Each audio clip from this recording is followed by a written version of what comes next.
La minute du papillon transnumériste. Bonjour Jean-Pierre. Bonjour Pierre.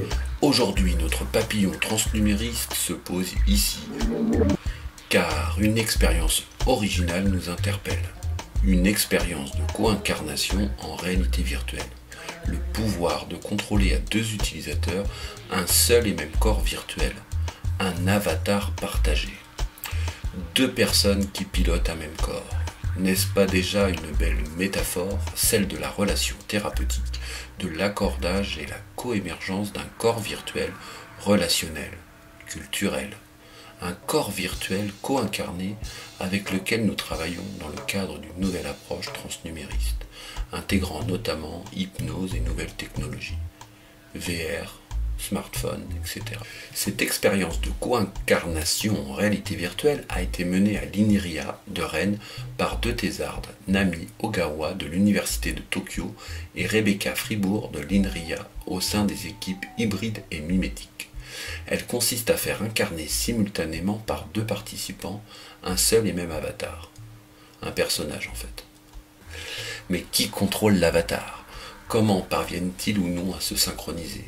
Qui pilote quoi? La relation peut-être. Jean-Pierre Courtial est professeur émérite en sciences de l'information et communication. Posons-nous ici et ouvrons nos oreilles papillons. Jean-Pierre va associer et nous parler du corps relationnel et culturel, faire des liens, notamment avec l'anthropologie symétrique et la notion de régime de présence. Merci Jean-Pierre.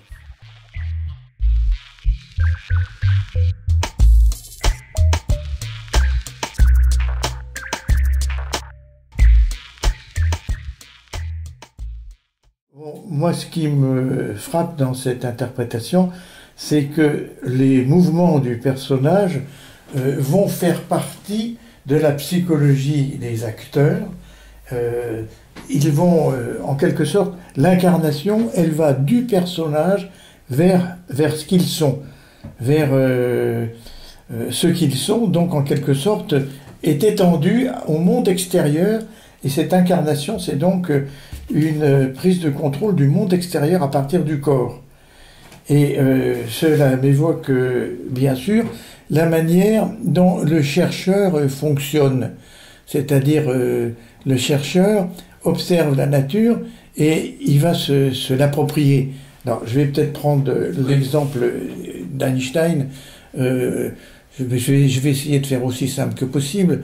Quand il s'imagine ce qu'est la lumière, il s'imaginait même voyager sur un rayon de lumière et se demander qu'est-ce qui va m'arriver si je voyage sur un rayon de lumière? Est-ce que par hasard je deviendrai immortel?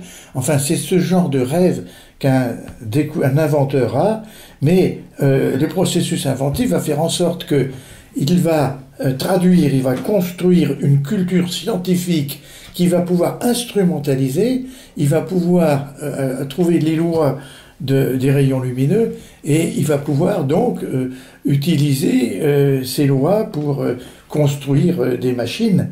Mais ces lois font faire partie de sa conscience. Et il incarne ces lois? Voilà, ces lois vont faire partie de son rapport à la nature, son rapport à la vie. Il est ce rayon lumineux, mais le rayon lumineux est incarné en lui parce que il a cessé d'être un fantasme pour devenir quelque chose d'habitable par un être humain à travers son corps. Donc, j'imagine Einstein tout seul qui a cette intuition, il l'incarne, mais il n'est pas encore dans la co-incarnation. Au départ, c'est un fantasme, et il raconte d'ailleurs que quand il a des idées comme ça, il est mal psychologiquement pendant une semaine. Il a des images motrices, il a des choses qu'il ne maîtrise pas, et qu'il va essayer d'inscrire dans du langage. Et quand il aura trouvé les lois de la nature, donc la vision qu'il avait, il va pouvoir en être habité, mais d'une manière que son corps va pouvoir vivre avec. Et ça ne sera plus une dissociation. L'idée d'être habitable, c'est-à-dire que l'incarnation, cette loi devient intériorisée et peut être habitable, reliée à son... Voilà, et il la partage avec les autres scientifiques, comme les deux personnages de la co-incarnation. C'est quelque chose qui est partagé, c'est une culture partagée. Il n'est pas tout seul à avoir établi ces lois et y croire. Ils sont plusieurs à la partager, et ça s'est pas fait très rapidement, mais ça s'est fait. Et donc, il y a eu une incorporation d'une nouvelle culture scientifique. Est-ce que tu n'es pas en train de nous dire quelque part que la culture est une sorte de co-incarnation, c'est-à-dire qu'on co-incarne la culture? Oui, il y a quelque chose comme ça? Oui, la culture scientifique, oui. À tel point que, justement, quand on a étudié le processus inventif dans les années 60-80 à l'école des mines de Paris, donc on a bien décrit ce qu'on a appelé le régime de présence, c'est-à-dire le moment où la connaissance nous dit qui nous sommes ici, dans l'ici et maintenant, mais d'une manière éternelle. La minute du papillon transnumériste. OK, synthèse activée. L'anthropologie symétrique peut aider à appréhender la relation thérapeutique sous l'angle d'une relation qui se construit au travers et au-delà de tout un réseau culturel. En ce sens, l'anthropologie symétrique aide à étayer une approche transnumériste. Ce réseau culturel transpersonnel peut être vu comme un corps virtuel qu'il est possible de co-incarner, notamment dans le cadre de la thérapeutique. Lors des prochains épisodes, le papillon transnumériste nous montrera la façon, dans la pratique clinique, la manière dont ce réseau corps virtuel relationnel s'organise selon un régime qui peut sous certaines conditions devenir un régime de présence thérapeutique bien sûr. En vous souhaitant une merveilleuse journée.